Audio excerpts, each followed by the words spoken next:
3:03 every night. That's when it happens. Something walks past my house, whistling. Not a tune you'd recognize, but a low, unsettling melody. And it's getting closer. You're about to hear the real-life Reddit stories that will make you double-check your locks. Welcome to tonight's nightmare. Something walks whistling past my house every night at 3:03. Every night, no matter the weather, something walks down our street whistling softly. You can only hear it if you're in the living room or the kitchen when they walk by, and it always starts at exactly 3:03 a.m. The sound starts faint, somewhere near the beginning of the lane near Carson Place. We're towards the middle of the street, so the whistling moves past us before fading away in the direction of the cul-de-sac. When I was younger, my sister and I would sneak into the kitchen some nights to listen. Mom and Dad didn't like that, and we'd catch hell if they found us out there, but they were never too hard on us since we always stuck to the one big rule.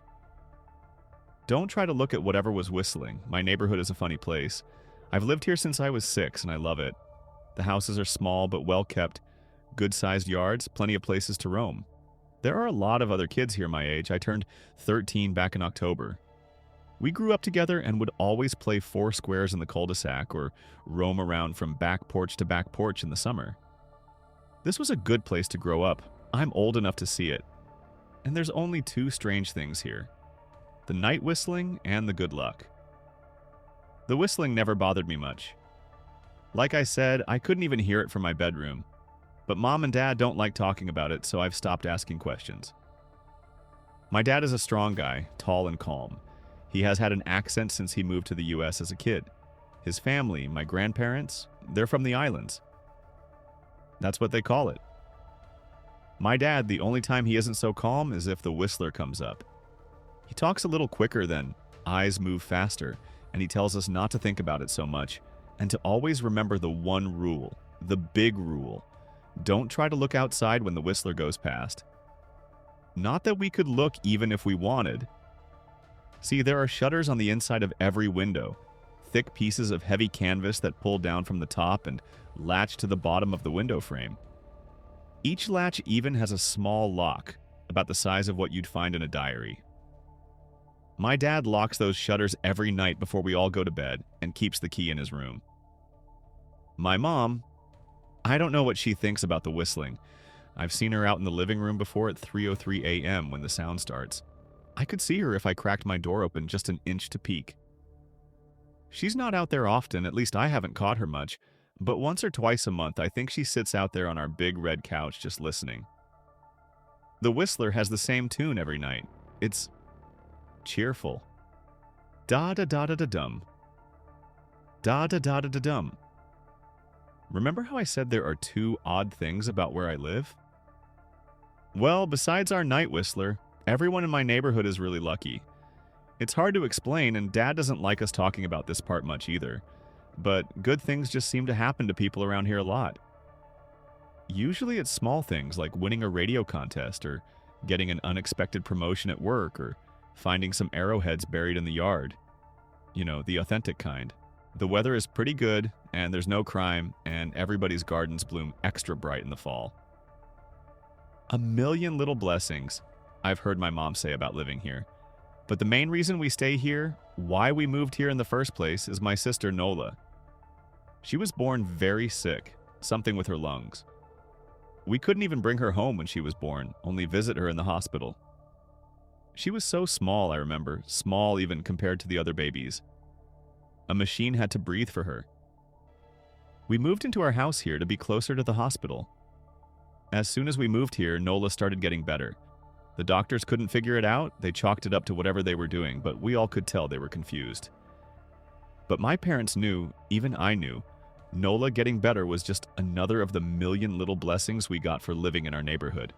So that's why we stayed even after we found out that for every small miracle that happens here, every day, now and then, some bad things happen, but they only happen if you look for the whistler. See, our neighborhood has a welcoming committee. They show up with macaroni casserole and a gift basket, and a manila folder whenever someone new moves in. They're very friendly. 4 people showed up when we moved in 7 years ago. The committee made small talk, gave me a Snickers bar, and took turns holding Nola. It was her first week out of the hospital, so they were extra careful.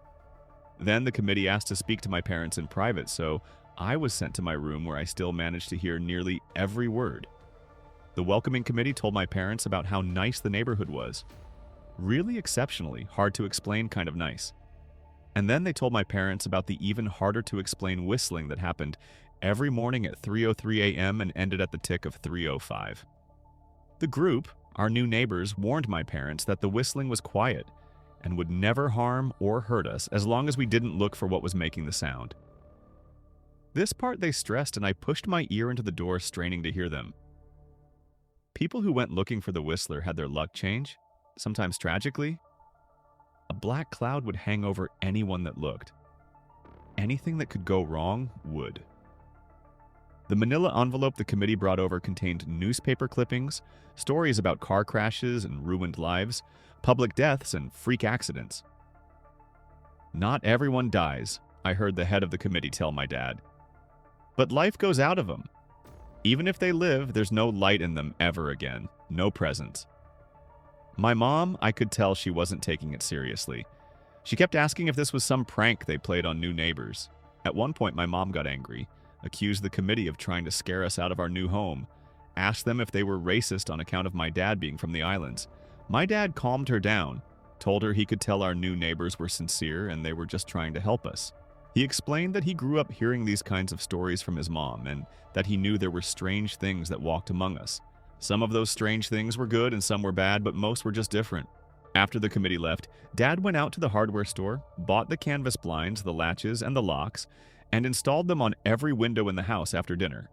That first night in our new house, I crept out of my room at 3 a.m., only to find my dad awake sitting on the living room couch, holding my baby sister. My dad held up his finger in a shh motion, but patted the couch next to him. I sat and we waited. At exactly 3:03 a.m., we heard the whistling. Da-da-da-da-da-doom. Da-da-da-da-da-doom. It came and it went, just like our neighbors said. The whistling returns each night, and we never look, and we enjoy our million little blessings every day. Nola breathes on her own, and she's grown into a strong, clever girl. My dad even joined the welcoming committee. We don't get new neighbors often. Why would anyone want to leave? But when a new family moves in, my dad and the committee bring them macaroni casserole, a gift basket, and the manila folder. I can always tell by the look on my dad's face when he comes back if the family took the committee seriously, or if we'd be getting new neighbors again very soon. Not long ago, a family moved in directly next to us. The previous owner, Ms. Maddie, passed away at age 105. She'd lived a good, long life. Our new neighbors seemed like they'd fit in just fine.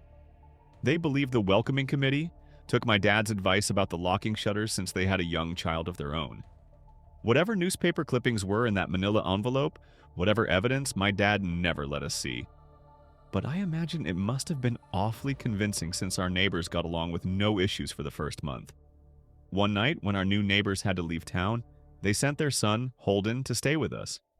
He was 12, a year under me in school.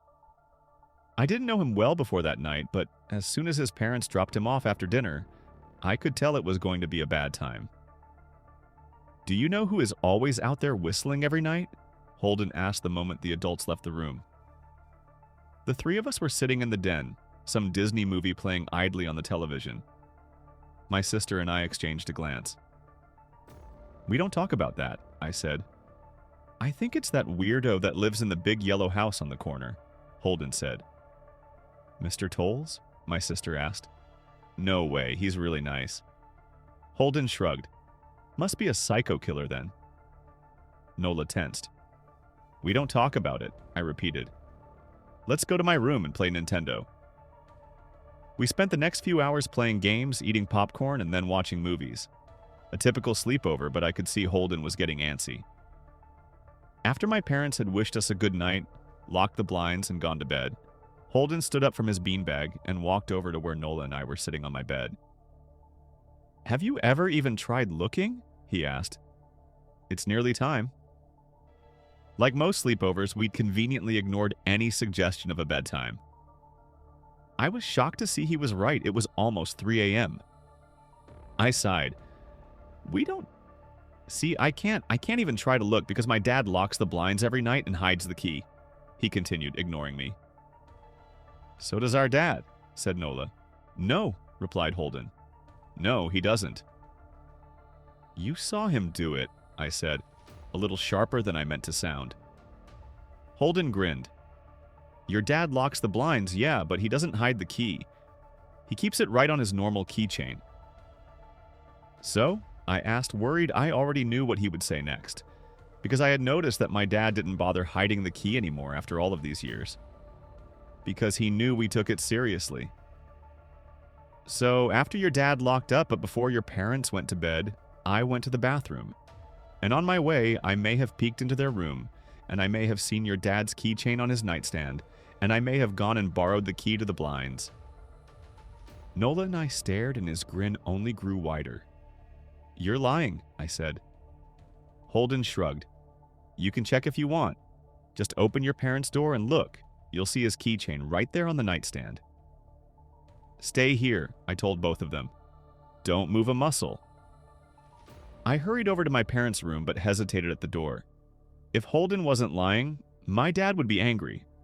Beyond angry. I was scared thinking about it, but more scared of an open window with the Whistler right outside.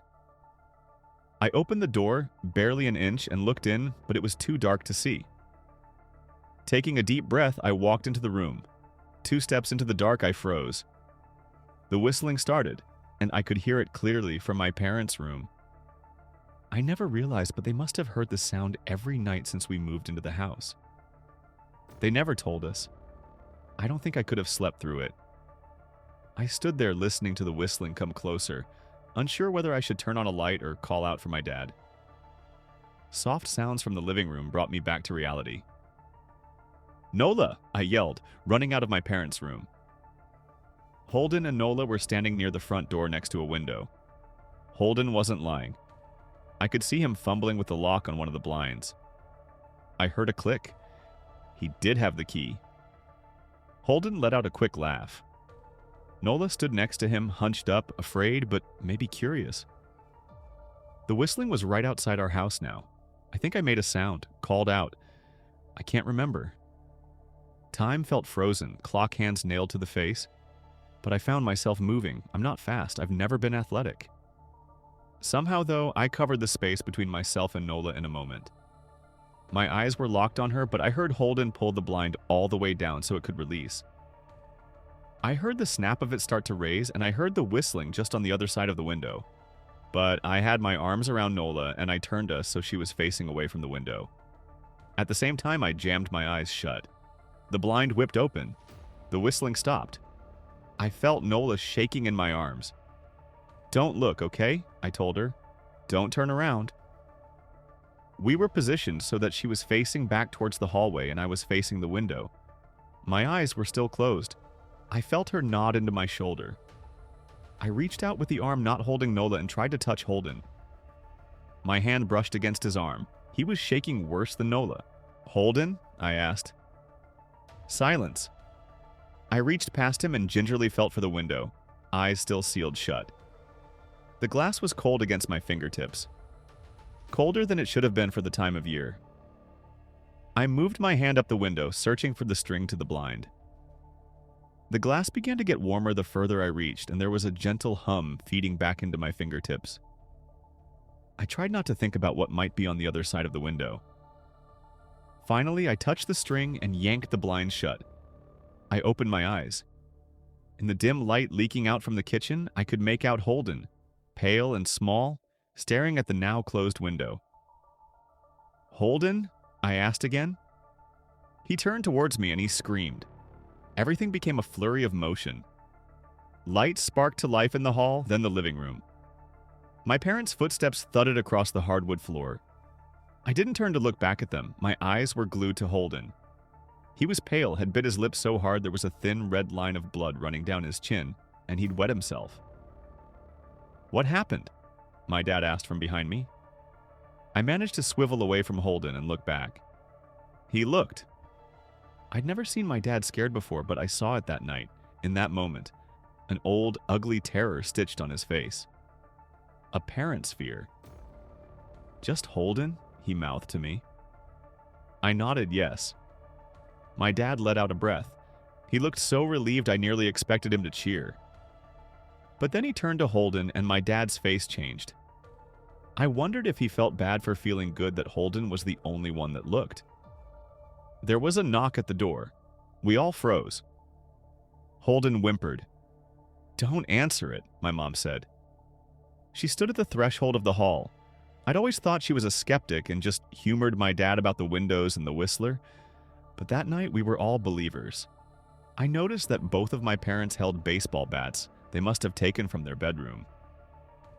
The knock came again, a little louder this time. "Please don't open the door," Holden whispered.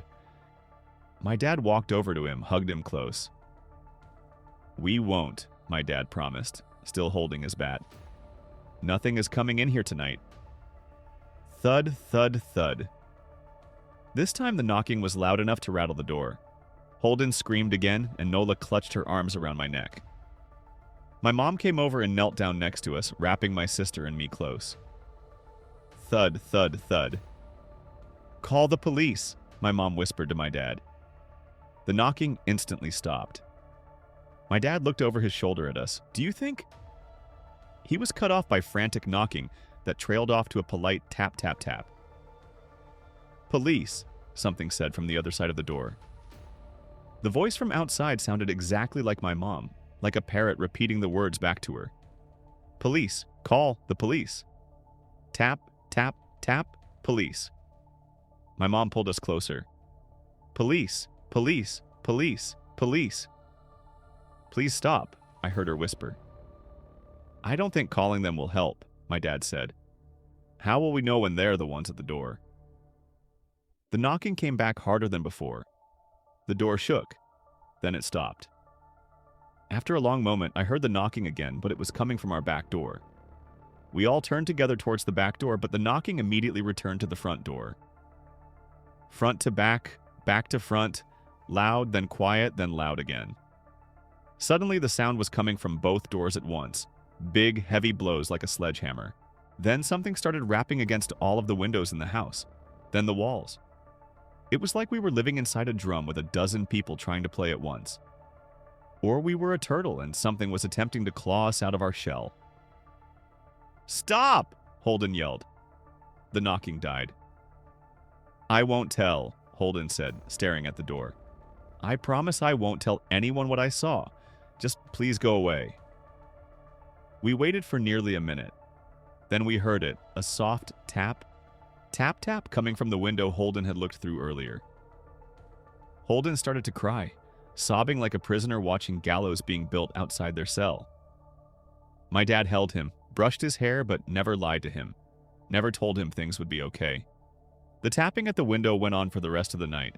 We huddled together in the living room for I don't know how long. Eventually, my mom tried to take us kids into my room, while my dad stayed to watch the door.